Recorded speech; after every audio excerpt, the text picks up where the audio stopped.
کلام مقدس پرانے عہد نامہ میں سے زبور کی کتاب، اس کا باب نمبر 95، حمد و ثنا کا گیت۔ آؤ ہم خداوند کے حضور نغمہ سرائی کریں، اپنی نجات کی چٹان کے سامنے خوشی سے للکاریں، شکر گزاری کرتے ہوئے اس کے حضور میں حاضر ہوں، مزمور گاتے ہوئے اس کے آگے خوشی سے للکاریں، کیونکہ خداوند خدائے عظیم ہے اور سب الہوں پر شاہ عظیم ہے۔ زمین کے گہراؤ اس کے قبضہ میں ہیں، پہاڑوں کی چوٹیاں بھی اسی کی ہیں۔ سمندر اس کا ہے، اسی نے اس کو بنایا، اور اسی کے ہاتھوں نے خوشی کو بھی تیار کیا۔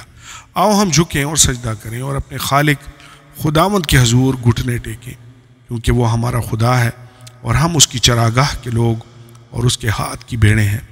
کاش کہ آج کے دن تم اس کی آواز سنتے، تم اپنے دل کو سخت نہ کرو، جیسا مریبہ میں، جیسا مساح کے دن بیابان میں کیا تھا۔ اس وقت تمہارے باپ دادا نے مجھے آزمایا اور میرا امتحان کیا اور میرے کام کو بھی دیکھا۔ 40 برس تک میں اس نسل سے بیزار رہا، اور میں نے کہا کہ یہ وہ لوگ ہیں جن کے دل آوارہ ہیں اور انہوں نے میری راہوں کو نہیں پہچانا۔ چنانچہ میں نے اپنے غضب میں قسم کھائی کہ یہ لوگ میرے آرام میں داخل نہ ہوں گے۔ آمین اور آمین۔